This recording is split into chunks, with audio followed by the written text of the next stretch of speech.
You scared? What? You scared? What? You scared? What? Kicking in the door, I make the bitches hit the floor for keys. Yeah. Travis Scotty here, and I'm back with some more boxing. I don't know if y'all noticed or not, because I didn't know it at all. I just now found out about it today. Amir Khan's hand is fucked up. I mean, really bad. You know, Amir Khan, just a few days ago, was saying that he's Garcia's mandatory, and if he don't want to fight me, he's going to have to vacate. And then I'm sitting here thinking, like, damn, bro, you could have fought him before you fought Canelo. You decided to fight Canelo. Now you're going to be taking the rest of the year off because, you know, they saying that he had a hand injury. You know what I'm saying? And I thought that the hand injury shit was bullshit. I'm like, he just said that, you know, he's the mandatory challenger for Danny Garcia. And then like 4 days later, is saying that he's going to be out for the rest of the year for his hand injury.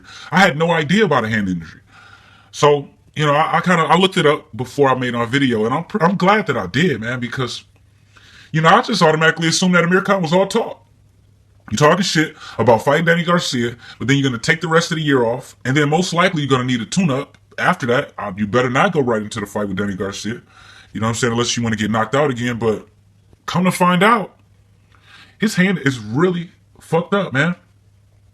Like, they said that he's been having this hand injury for 13 years, and he got the surgery in June.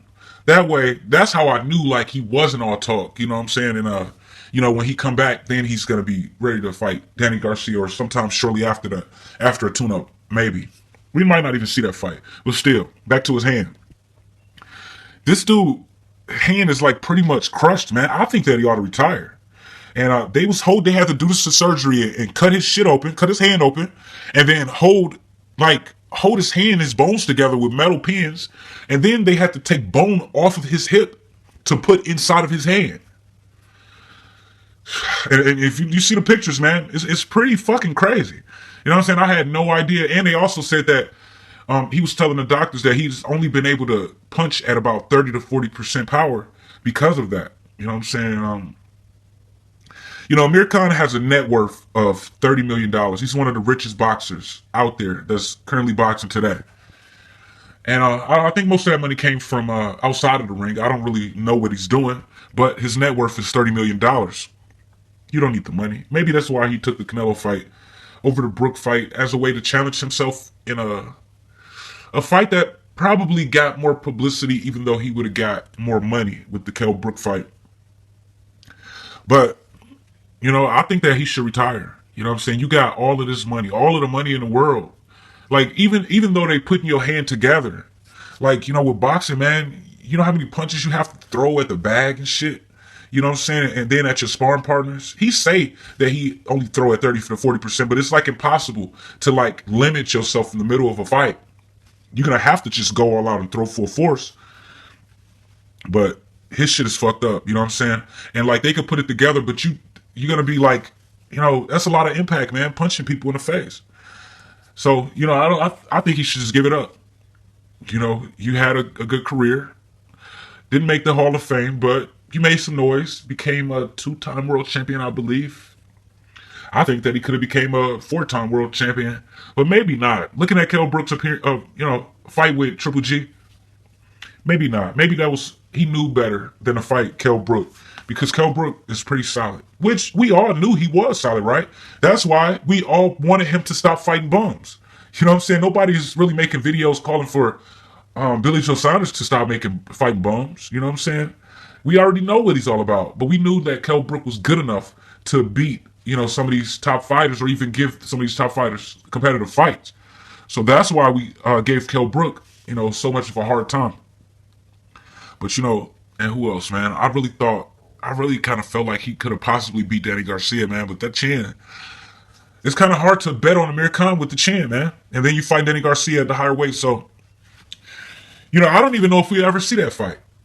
Who knows? Danny Garcia could lose before then. Shit, Amir Khan could take a tune-up probably like in January, February next year. And then who knows? He might be offered some other big fight. You know what I'm saying? Like for summer of next year. And, you know, I mean, I don't think that fight is going to happen. And, you know, I think that he should just go ahead and hang it up, man. You got all of this money. What's the point? You know what I'm saying? What is the point? What are you trying to prove here? You know, I mean, well, maybe he do want to win more belts. You know what I'm saying? Maybe he do want to make the Hall of Fame. You know, the guy even was convinced that he could beat Floyd Mayweather, the greatest fighter of our generation. So, I mean, he believed in himself, but, you know, you got to put your health first. There is no price tag, like, you know, no price, no amount of money that's worth more than your health or even a belt. You know, yeah, you know, it'll be great to cement your legacy, but at the same time, what the fuck, like, what if you keep fighting, your hand got to get amputated? And then you got to walk around with just your left hand? Never know. It could happen. You got to get like a fake hand or some shit. It's just stupid. You know, and Kell Brook, he better take a very reasonable amount of time off from the ring.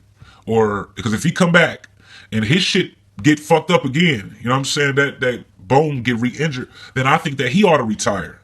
Because I don't want him to end up like Margarito. Margarito looked fucked up. Like, he had never looked the same again. With that big ass eye. I mean, that's like, he looked scary looking.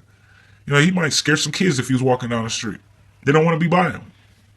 Even if he's smiling. So, you know, I don't know if we ever see that Danny Garcia fight. And I don't even really think that Amir Khan should come back to fight personally, man. You know what I'm saying? He can go ahead and start talking shit in the media. They always give him publicity. You know what I'm saying? I think that it's entertaining seeing the different crazy shit that he talk about. But, you know, his hand is extremely fucked up. And then, like I said before, man, you come back and you got to do a tune-up. And then you might fight Danny. You might not.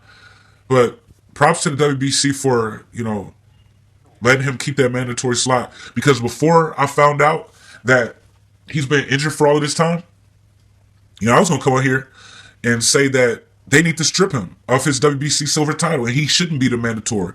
Because, I mean, it's only so long that you can hold on to that spot, you know, without actually doing anything for it. You know what I'm saying? Shit. If you're the mandatory, go ahead and fight the guy. If you're not going to fight the guy, then fucking vacate your WBC mandatory. But Amir Khan's going to be on the show for a while. Ain't no telling what the fuck he's going to do next. When he's going to come back. If he's going to come back. But personally, I think he ought to retire. I'm Travis Gotti. Thank you for tuning in to Travis Gotti Boxing. Subscribe. I gotta quit fucking with you.